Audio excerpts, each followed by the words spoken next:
ಗೃಹಲಕ್ಷ್ಮಿ ಯೋಜನೆಯ 23ನೇ ಕಂತು ಕೂಡ ಜಮೆ ಮಾಡಿದ್ದ ಸರ್ಕಾರ ಒಟ್ಟು 46,000 ರೂಪಾಯಿ ಇಲ್ಲಿವರೆಗೆ ಮಹಿಳೆಯರ ಖಾತೆಗೆ ಹಣ ಜಮಾ. ನಿಮ್ಮ ಖಾತೆಗೆ ಹಣ ಜಮಾವಾಗಿಲ್ವಾ? ಹಾಗಾದ್ರೆ ವಿಡಿಯೋ ಪೂರ್ತಿಯಾಗಿ ನೋಡಿ. ಮತ್ತೊಂದಡಿಯಲ್ಲಿ ಜಾತಿ ಗಣತಿ ಸಮೀಕ್ಷೆ ಮಾಡಲಾಗುತ್ತಿದೆ. ನಿಮ್ಮ ಮನೆಗೂ ಜಾತಿ ಗಣತಿ ಮಾಡುವವರು ಬಂದಿದ್ರಾ? ಈ ಒಂದು ಮಾಹಿತಿ ಪೂರ್ತಿಯಾಗಿ ನೋಡಿ ಸ್ನೇಹಿತರೆ. ಜಾತಿ ಗಣತಿ ಕುರಿತಂತೆ ಒಂದು ಶಾಕಿಂಗ್ ಮಾಹಿತಿ ಬಂದಿದೆ. ಇನ್ನು ರಾಜ್ಯದಲ್ಲಿ ಅನರ್ಹರ ಬಿಪಿಎಲ್ ಕಾರ್ಡ್ ರದ್ದು. ಇದೇ ಮಧ್ಯೆ ಆಹಾರ ಇಲಾಖೆಯಿಂದ ಒಂದು ಶಾಕಿಂಗ್ ಮಾಹಿತಿ. ನಿಮ್ಮ ಹೆಸರು ಕೂಡ ಈ ಪಟ್ಟಿಯೊಳಗೆ ಬಂದ್ರೆ ನಿಮ್ಮ ಬಿಪಿಎಲ್ ಕಾರ್ಡ್ ರದ್ದಾಗುತ್ತೆ. ಹಾಗಾದ್ರೆ ನೀವೇನು ಮಾಡಬೇಕು ಎಂಬ ಮಾಹಿತಿ ಬಂದಿದೆ ಸ್ನೇಹಿತರೆ. ಇನ್ನು ಪಾಲಕರೇ ಪೋಷಕರೇ ಎಚ್ಚರ. ಕೆಮ್ಮಿನ ಔಷಧಿ ಸೇವನೆಯಿಂದ ಇಲ್ಲಿಯವರೆಗೆ 12 ಮಕ್ಕಳು ಮೃತ್ಯು. ಕೇಂದ್ರ ಸರ್ಕಾರದಿಂದ ಕಟ್ಟುನಿಟ್ಟಿನ ಸೂಚನೆ. ಯಾವುದೇ ಕಾರಣಕ್ಕೂ ಈ ಔಷಧಿ ಮಾತ್ರ ಕೊಡಬೇಡಿ. ಎಲ್ಲ ಮಾಹಿತಿ ಡೀಟೇಲ್ ಆಗಿ ನೋಡೋಣ.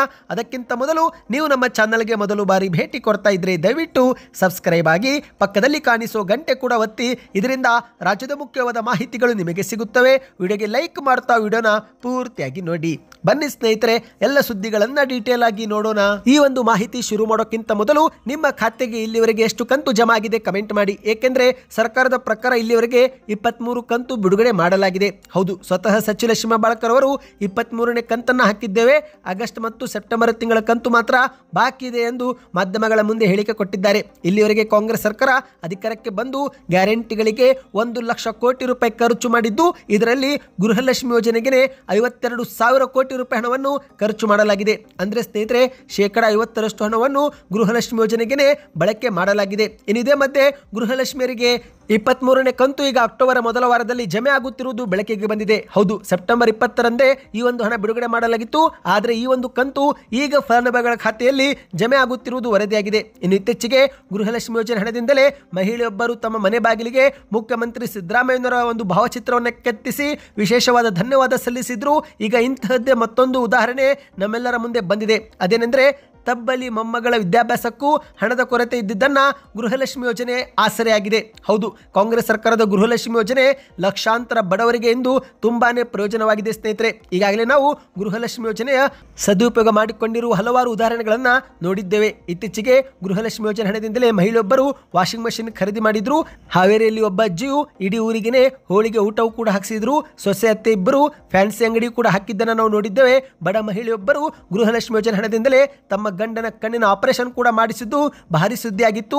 ಈಗ ಅದೇ ರೀತಿ ಶಂಕ್ರಮ್ಮ ಎನ್ನುವ ಅಜ್ಜಿಯೊಬ್ಬರು ತಮ್ಮ ತಬ್ಬಲಿ ಮೊಮ್ಮಗಳಾಗಿರುವ ರೇಖಾ ಅವಳ ಭವಿಷ್ಯವನ್ನ ಗಮನದಲ್ಲಿಟ್ಟುಕೊಂಡು ತಮಗೆ ಬಂದಿರುವ ಗೃಹಲಕ್ಷ್ಮಿ ಯೋಜನೆಯ 23 ಕಂತಿನ ಹಣವನ್ನು ಖರ್ಚು ಮಾಡದೆ ಉಳಿಸಿಕೊಂಡು ಎಲ್ಲರ ಗಮನವನ್ನ ಸೆಳೆದಿದ್ದಾರೆ. ಹೌದು, ಅಜ್ಜಿ ಶಂಕರಮ್ಮ ಎನ್ನುವರು ಗೃಹಲಕ್ಷ್ಮಿ ಯೋಜನೆ ಬಂದಂತ ಸಂಪೂರ್ಣ ಹಣವನ್ನು ತಮ್ಮ ಮೊಮ್ಮಗಳ ಬ್ಯಾಂಕ್ ಖಾತೆಗೆ ವರ್ಗಾವಣೆ ಮಾಡಿದ್ದು, ತಂದೆ ತಾಯಿ ಇಲ್ಲದೆ ಬೆಳೆದಂತ ರೇಖಾಳ ಭವಿಷ್ಯ ಮತ್ತು ವಿದ್ಯಾಭ್ಯಾಸವನ್ನ ಸುರಕ್ಷಿತವಾಗಿಗೊಳಿಸಲು ಈ ಒಂದು ಹಣವನ್ನ ಸಂಗ್ರಹಿಸಿರುವುದಾಗಿ ತಿಳಿಸಿದ್ದಾರೆ. ಒಟ್ಟಿನಲ್ಲಿ ಸ್ನೇಹಿತರೆ, ಯಾರೇನೇ ಹೇಳಲಿ, ಸಿದ್ದರಾಮಯ್ಯ ಸರ್ಕಾರದ ಗೃಹಲಕ್ಷ್ಮಿ ಯೋಜನೆ ಮಾತ್ರ ಮಹಿಳೆಯರಿಗೆ ತುಂಬಾನೇ ಅನುಕೂಲ ಮಾಡಿಕೊಟ್ಟಿರುವುದು ಮತ್ತೆ ಸಾಬೀತಾಗಿದೆ. ಇನ್ನು ಎರಡನೇ ಮುಖ್ಯವಾದ ಮಾಹಿತಿಗೆ ಹೋಗೋಣ. ಅದಕ್ಕಿಂತ ಮೊದಲು ನಿಮ್ಮ ಮನೆ ಬಾಗಿಲಿಗೂ ಜಾತಿ ಗಣತಿ ಸಮೀಕ್ಷೆ ಮಾಡುವವರು ಬಂದು ಹೋದ್ರ ಕಮೆಂಟ್ ನಲ್ಲಿ ಎಸ್ ಅಥವಾ ನೋ ಎಂದು ಕಮೆಂಟ್ ಮಾಡಿ ಸ್ನೇಹಿತರೆ. ಈಗ ಜಾತಿ ಗಣತಿ ಸಮೀಕ್ಷೆ ವಿಚಾರ ಕುರಿತಂತೆ ಒಂದು ಕರ್ನಾಟಕದಲ್ಲಿ ಘೋರ ದುರ್ಘಟನೆ ನಡೆದಿದೆ.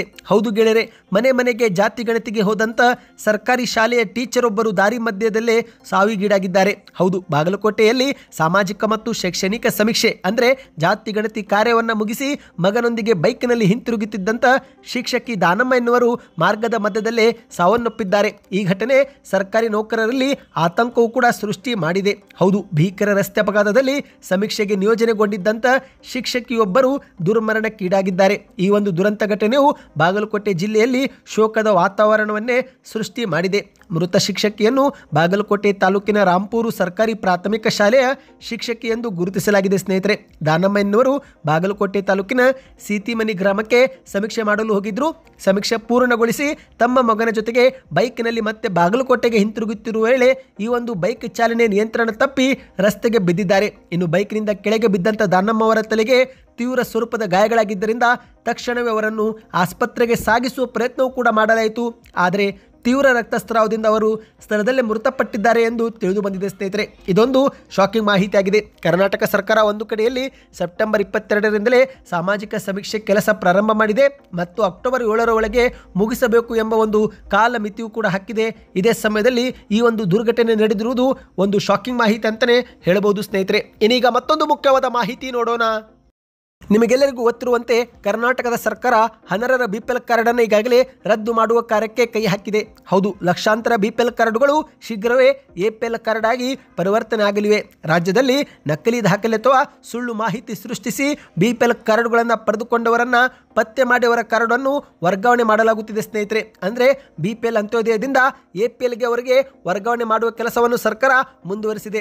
ಹಾಗಾದರೆ ಯಾರೆಲ್ಲರ ಬಿಪಿಎಲ್ ಕಾರ್ಡು ರದ್ದಾಗುತ್ತೆ, ನೀವು ಅನರ್ಹರ ಎಂಬುದನ್ನು ಹೇಗೆ ಗುರುತು ಮಾಡಿಕೊಳ್ಳಬೇಕು ಎಂಬ ಕುರಿತಂತೆ ಆಹಾರ ಇಲಾಖೆ ಒಂದು ಮಾಹಿತಿ ಬಿಡುಗಡೆ ಮಾಡಿದೆ. ಹೌದು, ಸಾಮಾನ್ಯವಾಗಿ ಬಿಪಿಎಲ್ ಪಡಿತರ ಚೀಟಿಯನ್ನು ಬಡತನ ರೇಖೆಗಿಂತ ಕೆಳಗಿನವರಿಗೆ ಮಾತ್ರ ನೀಡಲಾಗುತ್ತೆ. ಕುಟುಂಬದ ವರ್ಷದ ಆದಾಯ 1,20,000 ಕಡಿಮೆ ಇದ್ದರೆ ಮಾತ್ರ ಬಿಪಿಎಲ್ ಕಾರ್ಡು ಪಡೆದುಕೊಳ್ಳಬಹುದು. ಆದರೆ ಇಂದು ಬಿಪಿಎಲ್ ಕಾರ್ಡ್ ಮೂಲಕ ಸರ್ಕಾರಿ ಸೌಲಭ್ಯಗಳು, ಹಣ ಪಡೆಯುವಂಥ ಯೋಜನೆಗಳು ಜಾರಿಗೆಲ್ಲಿರುವುದರಿಂದ ಲಕ್ಷಾಂತರ ಜನರು ಸುಳ್ಳು ಮಾಹಿತಿ ಕೊಟ್ಟು ನಕಲಿ ದಾಖಲೆ ಸೃಷ್ಟಿಸಿ ಸರ್ಕಾರದ ಯೋಜನೆಗಳನ್ನು ಪಡೆದುಕೊಳ್ಳುತ್ತಿದ್ದಾರೆ. ಹೌದು, ಅರ್ಹರಿಗೆ ಸಿಗಬೇಕಾಗಿದ್ದಂಥ ಅನ್ನ ಮತ್ತು ಸರ್ಕಾರಿ ಸೌಲಭ್ಯಗಳನ್ನು ಅನರ್ಹರು ಕಿತ್ತುಕೊಳ್ಳುತ್ತಿದ್ದು, ಹಾಗಾಗಿ ಇದಕ್ಕೆ ಕಡಿವಾಣ ಹಾಕುವಲ್ಲಿ ಈಗ ಆಹಾರ ಇಲಾಖೆ ಕಾರ್ಯನಿರತವಾಗಿದೆ. ಹಾಗಾದರೆ ಯಾರೆಲ್ಲರ ಬಿಪಿಎಲ್ ಕಾರ್ಡು ರದ್ದಾಗುತ್ತೆ ಎಂಬುದನ್ನು ನೋಡುವುದಾದರೆ ಮೊದಲಿಗೆ ಸ್ನೇಹಿತರೆ, ಪಡಿತರ ಚೀಟಿಯಲ್ಲಿನ ಎಲ್ಲ ಸದಸ್ಯರು ಹೊಂದಿರುವ ಜಮೀನು ಸೇರಿಸಿದಾಗ ಅದು ಏನಾದರೂ 7 ಎಕರೆಗೂ ಅಧಿಕವಾಗಿದ್ದರೆ ಆಗ ಆ ಕುಟುಂಬವನ್ನು ಅನರ್ಹರು ಎಂದು ಗುರುತಿಸಲಾಗಿದೆ. ಪಡಿತರ ಚೀಟಿಯ ಯಾವುದೇ ಸದಸ್ಯರ ಹೆಸರಲ್ಲಿ 4 ಚಕ್ರದ ವಾಹನ ಹೊಂದಿದ್ರೆ, ಅಂದರೆ ನೋಂದಣಿಯಾಗಿದ್ದರೆ ಆ ಒಂದು ಕುಟುಂಬವು ಕೂಡ ಅಂತ್ಯೋದಯ ಅಥವಾ ಬಿಪಿಎಲ್ ಕಾರ್ಡು ಪಡೆದುಕೊಳ್ಳಲು ಅನರ್ಹರು ಎಂದು ಹೇಳಲಾಗಿದೆ. ಜಿಎಸ್ಟಿ ಆದಾಯ ತೆರಿಗೆ ಪಾವತಿ ಮಾಡುತ್ತಿರುವವರು ಕೂಡ ಅನರ್ಹರು. ಸರ್ಕಾರಿ ನೌಕರಿ ಮಾಡುತ್ತಿರುವರು ಅಥವಾ ದೊಡ್ಡ ಹುದ್ದೆಯಲ್ಲಿರುವರು, ಸಹಕಾರಿ ಸಂಘಗಳಲ್ಲಿ ಖಾಯಂ ಸಿಬ್ಬಂದಿಯಾಗಿ ಕಾರ್ಯ ಮಾಡುತ್ತಿರುವರು, ವೃತ್ತಿಪರ ನೌಕರರು ಮತ್ತು ಅನುದಾನಿತ ಶಾಲೆಗಳಲ್ಲಿ ನೌಕರರಾಗಿದ್ದರೆ ಅಂತಹ ಕುಟುಂಬವನ್ನು ಅನರ್ಹರು ಎಂದು ಹೇಳಲಾಗಿದೆ ಸ್ನೇಹಿತರೆ. ಹೌದು, ನೀವು ಕೂಡ ಏನಾದರೂ ಈ ಒಂದು ಪಟ್ಟಿಯಲ್ಲಿ ಬರುತ್ತಿದ್ರೆ ಸ್ವಯಂ ಪ್ರೇರಿತವಾಗಿ ನ್ಯಾಯಬೆಲೆ ಅಂಗಡಿಗಳಿಗೆ ಭೇಟಿ ಕೊಟ್ಟು ಬಿಪಿಎಲ್ ಕಾರ್ಡ್ ಅನ್ನ ಹಿಂದಿರುಗಿಸಬಹುದು. ಅಂದಹಾಗೆ ಸ್ನೇಹಿತರೆ, ಈಗಾಗಲೇ ಹಲವರ ಮನೆ ಬಾಗಿಲಿಗೆ ನೋಟಿಸ್ ಕೂಡ ಕಳುಹಿಸಲಾಗುತ್ತಿದೆ, ಕಾರಣಗಳನ್ನ ಕೇಳಲಾಗುತ್ತಿದೆ. ಅನರ್ಹರಾಗಿದ್ದರೂ ಕೂಡ ಬಿಪಿಎಲ್ ಕಾರ್ಡು ಏಕೆ ಪಡೆದುಕೊಂಡಿದ್ದೀರಿ ಎಂಬ ಕಾರಣ ಕೇಳಲಾಗುತ್ತಿದೆ. ನೋಟಿಸ್ ಬಂದಂತ 3 ದಿನದ ಒಳಗೇನೆ ಆಹಾರ ಇಲಾಖೆಗೆ ಭೇಟಿ ಕೊಟ್ಟು ಮಾಹಿತಿ ಕೊಡಬೇಕು ಎಂದು ಹೇಳಲಾಗಿದೆ. ಒಂದೊಮ್ಮೆ ಮಾಹಿತಿ ಕೊಡುವುದಲ್ಲಿ ವಿಫಲವಾದರೆ ಕಾನೂನು ಕ್ರಮ ಜೊತೆಗೆ ಇಲ್ಲಿವರೆಗೆ ಪಡಿತರ ಆಹಾರದನ್ನ ಪಡೆದುಕೊಂಡ ಮಾರುಕಟ್ಟೆ ಬೆಲೆಗೆ ನೀವು ದಂಡದ ರೂಪದಲ್ಲಿ ಸರ್ಕಾರಕ್ಕೆ ಪಾವತಿ ಮಾಡಬೇಕು ಎಂದು ಹೇಳಲಾಗಿದೆ. ಇನ್ನೀಗ ಕೊನೆಯ ಮುಖ್ಯವಾದ ಮಾಹಿತಿಗೆ ಹೋಗೋಣ. ನೀವು ಕೂಡ ಪಾಲಕರು ಅಥವಾ ಪೋಷಕರಾಗಿದ್ದರೆ ನಿಮಗಿದೊಂದು ಮುಖ್ಯವಾದ ಮಾಹಿತಿ ಸ್ನೇಹಿತರೆ. ಕೆಮ್ಮಿನ ಔಷಧಿ ಸೇವನೆಯಿಂದ ಇಲ್ಲಿಯವರೆಗೆ 12 ಮಕ್ಕಳು ಸಾವನ್ನಪ್ಪಿದ್ದಾರೆ. ಹೌದು, ಕೇಂದ್ರ ಸರ್ಕಾರವು ಕೂಡ ಈ ಒಂದು ಔಷಧಿಯನ್ನು ಬಳಕೆ ಮಾಡದಂತೆ ಈಗ ಕಟ್ಟುನಿಟ್ಟಿನ ಸೂಚನೆ ಕೊಟ್ಟಿದೆ.